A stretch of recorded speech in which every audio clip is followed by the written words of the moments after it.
Beaucoup de réactions, beaucoup de commentaires après la condamnation à mort de Joseph Kabila, l'ancien président de la République démocratique du Congo, a été reconnu coupable de participation ou de direction à un mouvement insurrectionnel appelé mouvement M23. M23 et Alliance Fleuve Congo. Joseph Kabila aurait coordonné et financé cette rébellion selon la justice militaire. Le verdict est tombé aujourd'hui à Kinshasa, après de longs mois de procès où le parti civil avait réclamé beaucoup plus, il y a d'autres infractions qui ont été tout simplement rejetées, notamment celle de la nationalité du chef de l'État, de l'ancien président de la République, parce que Joseph Kabila a été reconnu comme Congolais. La motivation de la justice, c'est justement parce que Kabila a eu à exercer de hautes fonctions au pays et un étranger ne pouvait pas notamment occuper les fonctions de chef de l'État ou alors être chef d'état-major de forces armées de la République, chef d'état-major adjoint à charge de forces terrestres de l'armée congolaise sans avoir été finalement congolais. Et également la justice a voulu que cette question soit traitée au niveau du gouvernement et s'est déclarée tout simplement incompétente de statuer sur ça. Joseph Kabila qui doit aussi débourser la bagatelle somme d'une 50aine de milliards de dollars américains pour indemniser les victimes, notamment l'État congolais, les provinces du Nord Kivu et celles du Sud Kivu, et aussi d'autres entités qui sont directement concernés par des atrocités. Il y a beaucoup de choses à dire autour de ce procès et j'ai le plaisir de recevoir sur ce plateau deux éminents confrères, notamment Don Momat qui est directeur de rédaction, directeur des informations plutôt à Géopolitique Télévision. Bonjour Don. Bonjour monsieur José Junior. Bonjour, vous avez suivi particulièrement ce sujet. On revient avec vous, notamment les temps de saluer Dieudonné Bonali. Bonjour Dieudonné. Bonjour José Junior. Bonjour à mon co-débatteur Don Momat. Salutations particulières à tous nos téléspectateurs qui nous suivent en ce moment.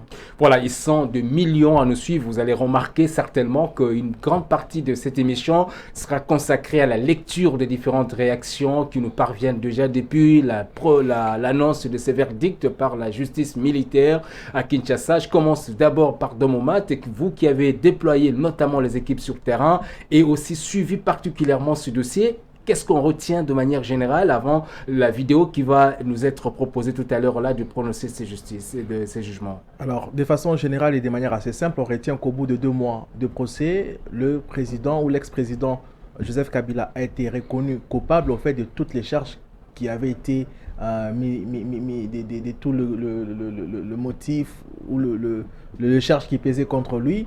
Et la haute cour a finalement, dans un procès qu'on qualifierait d'historique, puisque c'est la première fois qu'un ex-président de la République est jugé et condamné.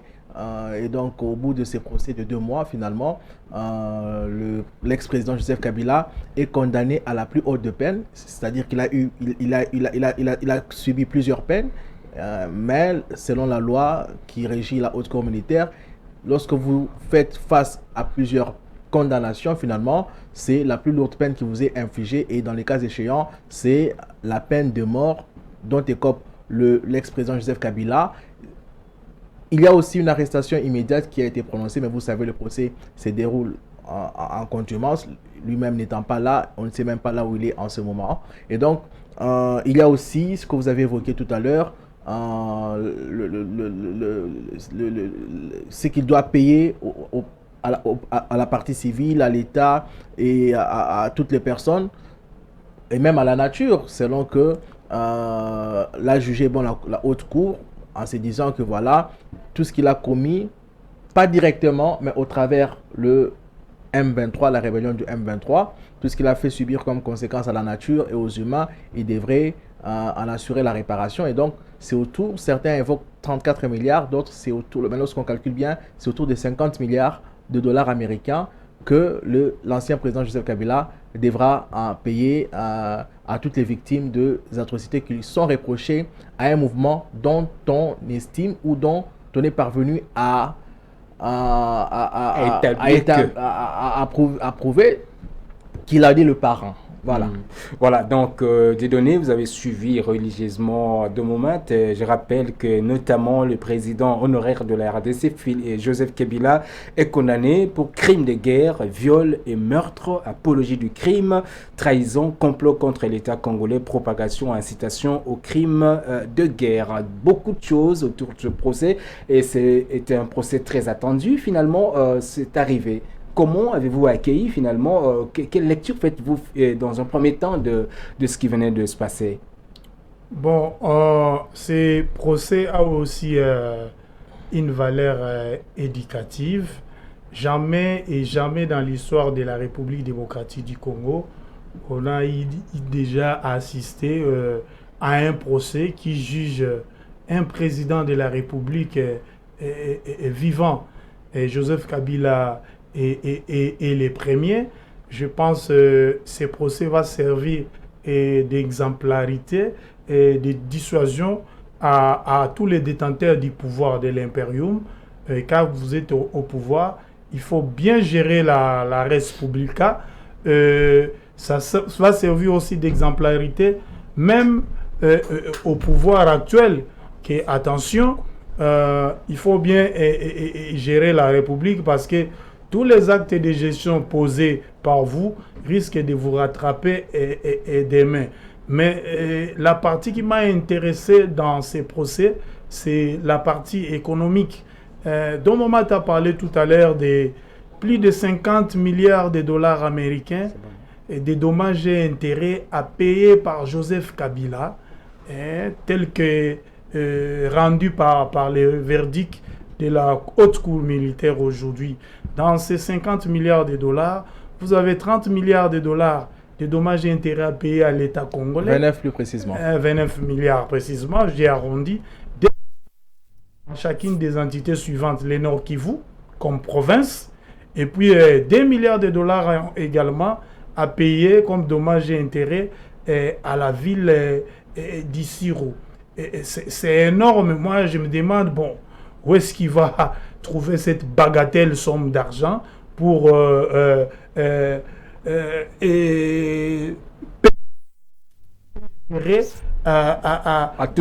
à toutes ces entités et aussi aux victimes. Il y a aussi des victimes.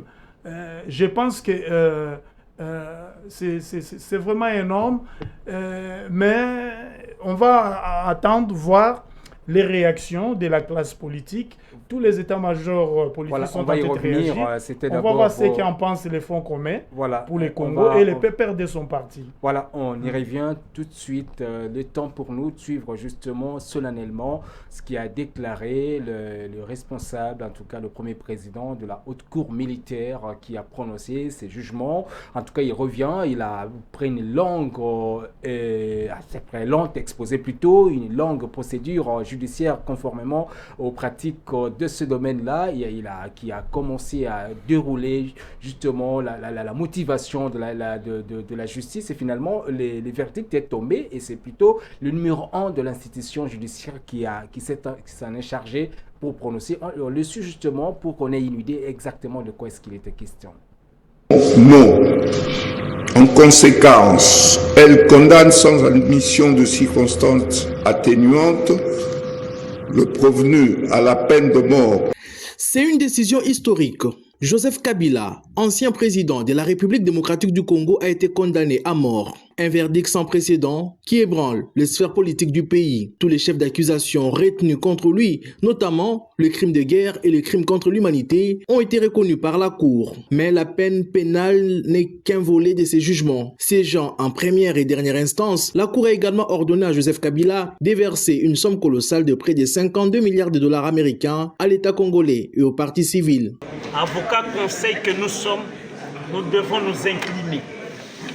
Ce qui voudrait dire que nous sommes satisfaits parce que le droit a été dit. Donc la justice rendue au nom du peuple congolais donne satisfaction à ce peuple, étant donné que le prévenu Kabila, cerveau moteur de tous les mouvements rebelles, tous les insurgés et toute l'agression rwandaise, lui comme cerveau moteur, vient d'être condamné à la peine capitale par la haute cour. Donc nous devons être satisfaits et surtout que pour la réparation, ça avoisine 34 milliards de dollars. La Cour a également ordonné l'arrestation immédiate de l'ancien chef d'État. Reste à savoir si cette décision sera effectivement appliquée, alors que Joseph Kabila conserve une influence certaine dans certains cercles du pouvoir. Une page judiciaire et politique se tourne en RDC sous le regard attentif d'un peuple en quête de vérité et de justice.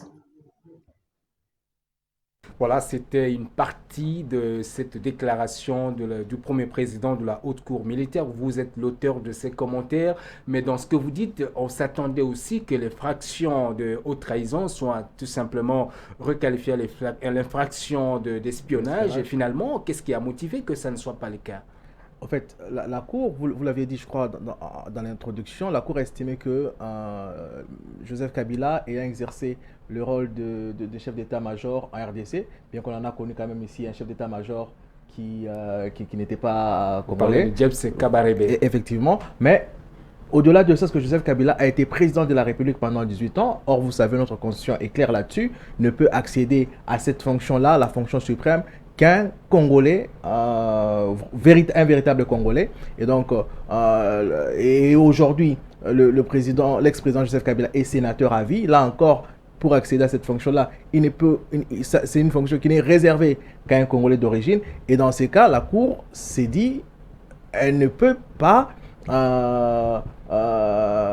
dire le contraire de ce qui semble être logique. Et donc, mais quand même, elle émet des réserves en disant que voilà, c'est aussi pas de sa compétence que de chercher à fouiner pour savoir si Kabila est étranger ou congolais. Mais ça importe peu. La véritable question que l'on se pose actuellement maintenant, c'est ce qui va advenir après. Puisque vous le savez, nous sommes dans un processus, nous sommes en guerre, la guerre continue, malgré les processus qu'il y a à Doha et à Washington. Vous le savez, aujourd'hui, le 1er octobre, c'est demain que doit commencer, par exemple, cette affaire-là de la neutralisation des FDLR et le retrait progressif des mesures défensives rwandaises en RDC. Mais vous savez, depuis un temps, le président était aux États-Unis. Il a dit que les choses n'avancent pas. Les choses n'avancent pas. Et certaines langues sont allées pour redire encore qu'il nous fallait un dialogue. Un dialogue qui de tout ce temps a été prôné par l'Église catholique et certains opposants, notamment Martin Fayoulou. Et c'est dans ces contextes-là, et dans un contexte où également on devrait parler d'apaisement politique, parce que parmi les mesures de Doha, il y avait également vous allez y revenir. J'aurais voulu qu'on reste d'abord dans les faits. Les faits, il a été condamné et la peine capitale, donc la peine de mort finalement. Il y a beaucoup de réactions données, beaucoup de réactions sont revenues. Mais avant de donner plutôt ces réactions, j'aurais voulu, parce que la motivation, il est tenté de dire, d'avancer tout à l'heure là, des jeux d'un Joseph Kabila qui serait congolais pour avoir exercé toutes ses fonctions. Peut-être les gens n'ont plus, peut-être c'est que Kabila est au pouvoir depuis 2001 dans ce pays. Il y a d'autres qui n'étaient pas peut-être encore nés. Et juste un petit rappel historique sur ce parcours de Joseph Kabila jusqu'à devenir ancien président et finalement sénateur à vie et aujourd'hui condamné à mort. Je suis en bonne intelligence avec la réalisation. Proposez-nous plutôt cet élément si on fait un petit rappel sur l'histoire de Joseph Kabila, le portrait de Joseph Kabila depuis son arrivée au pouvoir. Presque méconnu du grand public, le nom de Joseph Kabila commence à faire vraiment écho au lendemain de sa nomination comme chef d'état-major terrestre de l'armée congolaise. Après la disparition de l'ancien président de la République, Laurent Désiré Kabila, en janvier 2001, Joseph Kabila, jusqu'alors général-major, devient chef de l'État, héritier d'un pays morcelé par la guerre, notamment mené par le mouvement de libération du Congo. Le Rassemblement congolais pour la démocratie accepte de partager son pouvoir avec le belligérant après avoir conclu un accord à Saint-City en Afrique du Sud dans les cadres du gouvernement en +4. Au lendemain de la transition, Joseph Kabila est élu président de la République démocratique du Congo et conformément à la constitution de 2006, Kabila va rempiler en 2011. Au lendemain de son second et dernier quinquennat, l'homme va glisser de 2 ans jusqu'à sa succession par l'actuel chef de l'État Félix-Antoine Tshisekedi en janvier 2019. Depuis son départ du pouvoir, Kabila est resté discret jusqu'à sa dernière sortie médiatique dans laquelle il avait déclaré comprendre l'attitude de la rébellion du M23 qui devrait symboliser les aspirations du peuple congolais. Une prise de position diversement commentée dans l'opinion publique. Quelques temps après, Kabila va franchir le Rubicon en se rendant à Goma, ville pourtant occupée par la rébellion du M23 justement. Pour la justice militaire, qui avait d'autres indices de l'implication de l'ancien chef de l'État congolais dans l'insurrection, Joseph Kabila devra répondre cette fois-ci de ses actes. Dans la foulée, une interdiction de fonctionner est décrétée contre son parti politique, le Parti du Peuple pour la Reconstruction et la Démocratie, en même temps qu'une accusation formelle est formulée contre l'ex-chef de l'État. Sans plus tarder, une procédure de levée d'immunité est enclenchée au Sénat où l'intéressé était membre en qualité de sénateur à vie, un titre symbolique conféré aux anciens présidents de la République. Au bout de plusieurs mois de procès, Joseph Kabila, qui a toujours été absent tout le long de la procédure, devra désormais faire avec cette nouvelle donne. Et la nouvelle donne, comme dit ce commentaire, justement pour Joseph Kabila, c'est plutôt de faire faciliter l'exécution de cette décision de justice et d'accepter peut-être de se faire arrêter ou soit maîtrisé par la justice. En tout cas, ce qui recommande l'auditorat militaire qui a demandé au service de pouvoir s'activer de Joseph Kabila, dont on ne connaît pas encore jusqu'aujourd'hui, là où il se trouve actuellement, pour savoir comment ça sera exécuté. Vous étiez en train plutôt de parler de différentes réactions. Il y a la première réaction, déjà très entendue, c'est la réaction du Front commun pour le Congo, la plateforme politique de Joseph Kabila. Il y a un texte de 2 pages, mais je vous résume pour l'FCC, la condamnation qui, au terme d'une procédure illégale de bout en bout, vient d'être prononcée contre son autorité morale, et ça c'est l'FCC. Ce jour n'est pas seulement celle d'un homme, ancien président de la République soit-il, c'est aussi et surtout celle de l'état de droit et de toutes les conquêtes démocratiques obtenues de haute lutte pour notre peuple depuis bientôt 2 décennies. C'est en cela qu'elle est inacceptable. C'est pour cela qu'elle doit et sera combattue sans répit, avec détermination, jusqu'à ce que la tyrannie soit vaincue. Alors, est-elle, en tout cas, c'est ce que dit le Front commun pour le Congo, Dieudonné Boinali. D'un moment, tu es en train d'évoquer des conséquences politiques ou sociales de cette condamnation de Joseph Kabila, qui est, on rappelle, toujours ancien président de la République, chef d'un parti politique. Bon, je commence par vous répondre en rappelant que les 50 milliards de dollars exigés à Joseph Kabila pour payer les dommages et intérêts des faits qui lui sont reprochés. Au total, plus de 120 chefs d'accusation. C'est presque l'équivalent du double de notre budget qui sera voté au Parlement d'ici peu. Maintenant, Joseph Kabila est condamné. Et on dit qu'il est le chef du mouvement du 23 mars, l'M23. Si tel est le cas, le gouvernement congolais négocie avec le même mouvement du 23 mars à Doha au Qatar. Maintenant, quels deviendront les pourparlers de Doha? Parce que tout le monde veut la paix pour que le gouvernement congolais puisse renforcer l'autorité de l'État dans les parties occupées, récupérer les postes douaniers qui manquent au trésor public, les postes douaniers de Goma à la Grande Barrière, Kassindi, Bunagana et j'en passe. Et selon les experts et les analystes économiques, notre gouvernement perd au moins 800 millions de dollars par mois, rien que par l'occupation de cette partie et de la République. Et cet argent est à partager entre les opérateurs économiques, et dont l'État congolais lui-même, qui est considéré aussi comme opérateur économique. Maintenant, moi, je me pose des questions. Avec ces verdicts, que doit faire Joseph Kabila? Va-t-il enfin ôter les masques, nous montrer sa vraie position? C'est comme dans une maison, on vous cite tout le temps, quand quelque chose se perd dans la maison, on dit c'est toi qui as volé ça. À 10 heures, on perd encore un billet de banque dans la maison, on dit encore c'est toi. C'est la télécommande qui a disparu, on dit encore c'est toi. Mais un jour, vous allez rester à la maison, il n'y a personne qui est à la maison, et puis vous trouvez un billet de 100 $ par terre. Et vous allez vous dire, mais même si je ne les ramasse pas, les soirs, on dira toujours, c'est moi qui ai volé ces billets de banque. Maintenant, je me demande pour les cas, ça c'était une métaphore pour faire rire, mais je me demande pour les cas de Kabila, maintenant, Joseph, comme le verdict est tombé, que doit-il faire? Doit-il radicaliser sa position? Montrer réellement de sa position? Vous avez dit que je suis avec les M23. Maintenant, je vais vous montrer réellement que je suis avec les M23. Et je vais le déclarer publiquement. Et la guerre va continuer. Moi, donc, je pense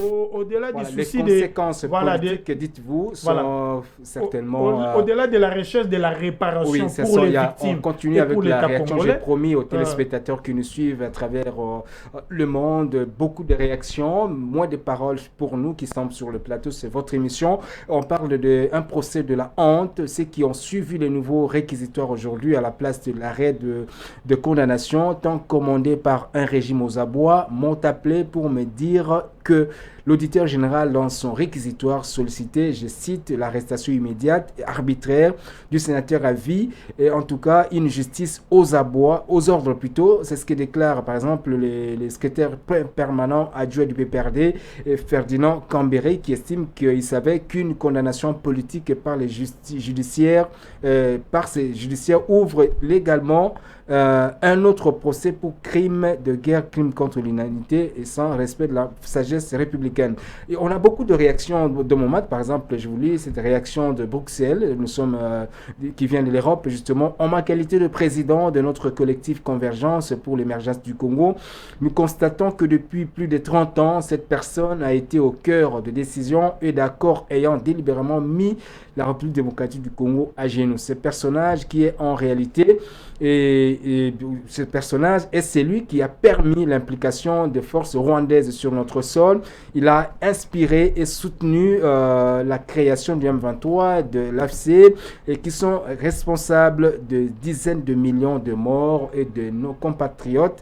Il a permis l'infiltration de nos institutions, de l'État systématiquement fragilisé, notre souveraineté et hypothéquer l'intégrité territoriale de notre pays.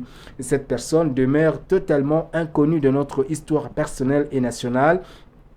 Inconnu de tous les Congolais, cet homme a la vision obscure. On n'a jamais présenté au peuple congolais ni ses origines, ni ses parents.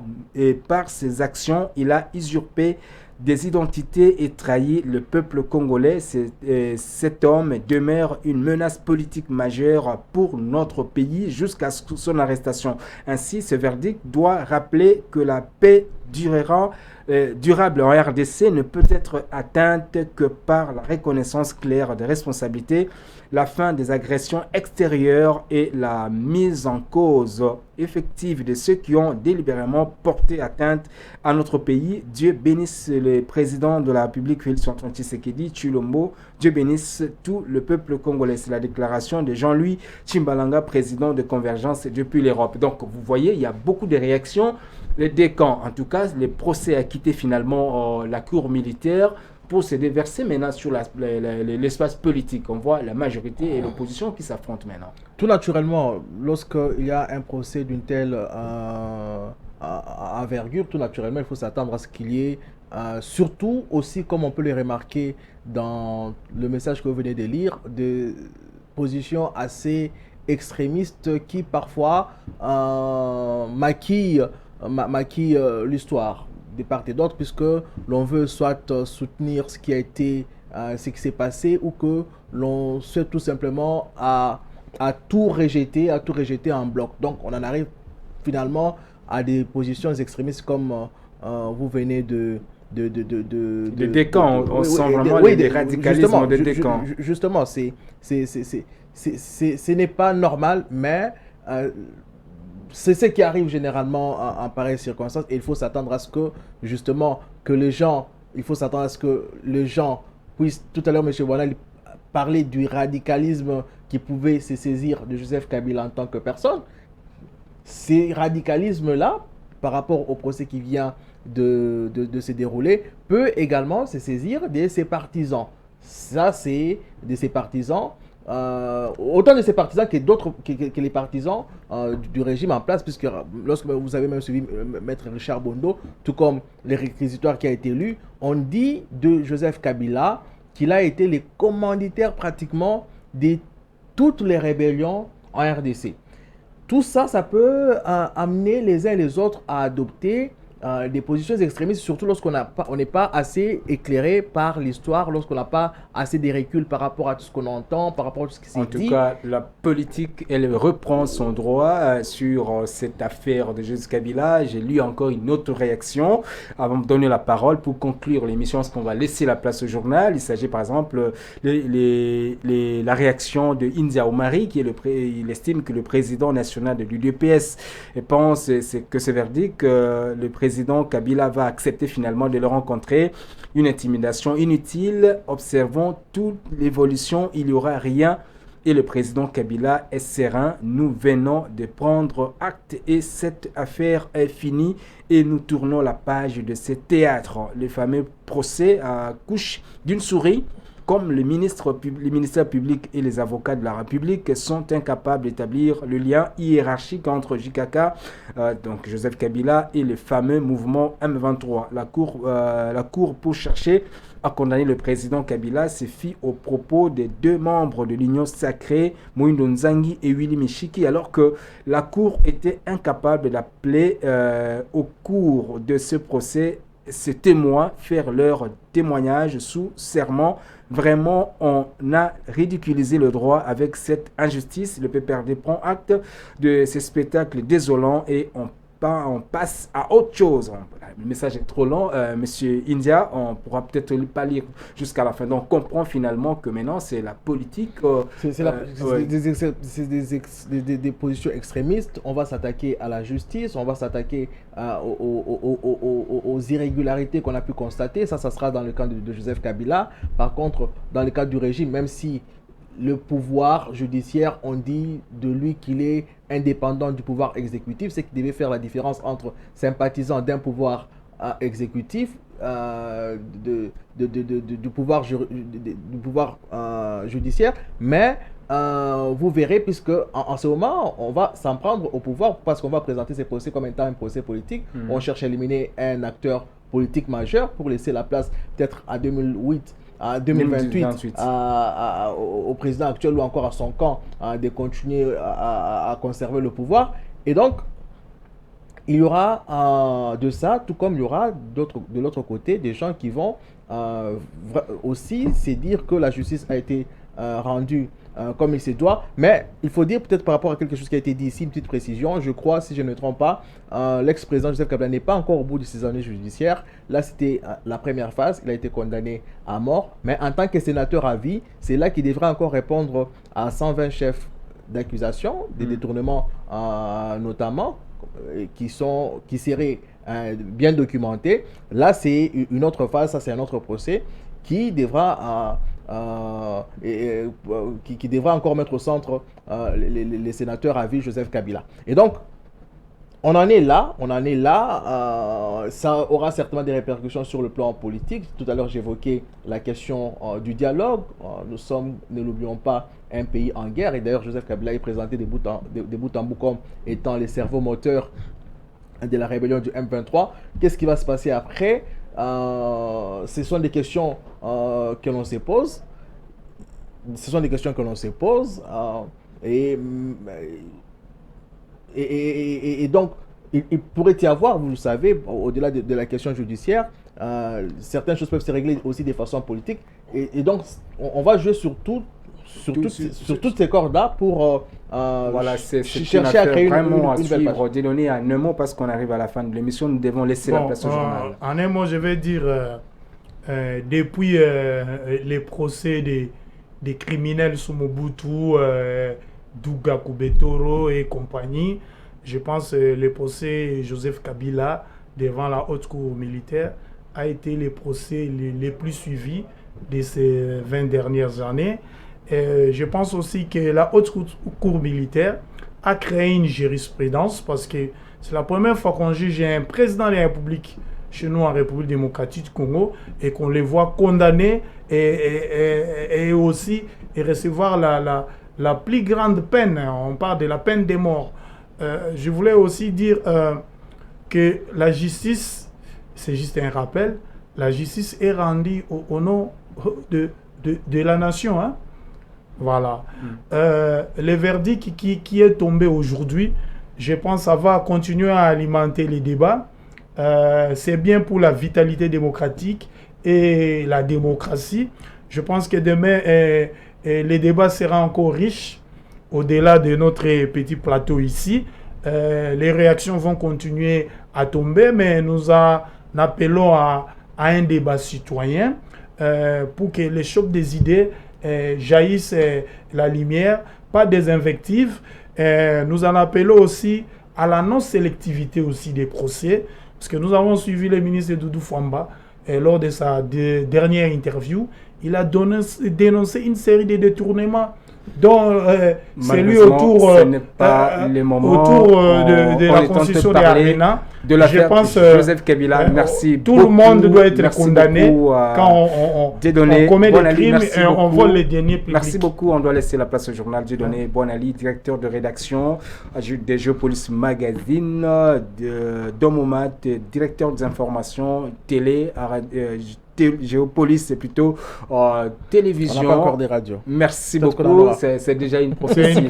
C'est déjà arrivé parce qu'on a beaucoup d'ambition au-delà de la télévision, du magazine, de l'hebdo. On a aussi un projet de l'édition. Le DG l'a dit il n'y a pas longtemps ici pour commencer à éditer. Et aussi, ça serait un grand centre d'information. Merci beaucoup à l'équipe technique qui m'a dit à présenter cette émission. La liste est tellement longue, beaucoup de contributeurs. Je ne saurais pas peut-être terminer à les citer, mais particulièrement Giscard Tamba qui était à la caméra. Je vois John Mukendi qui était à la régie, et Kwaya Sansa et puis Liz Pemba qui étaient tous là aux manettes pour nous permettre que vous puissiez nous suivre dans des conditions optimales chez vous à la maison. Merci à Gédéo Katika qui était là au niveau de la réalisation. On se retrouve à très bientôt pour de nouvelles aventures sur Géopolis Télévision. Je vous laisse accompagner de nos programmes et à tout de suite là le journal dans une quinzaine de minutes.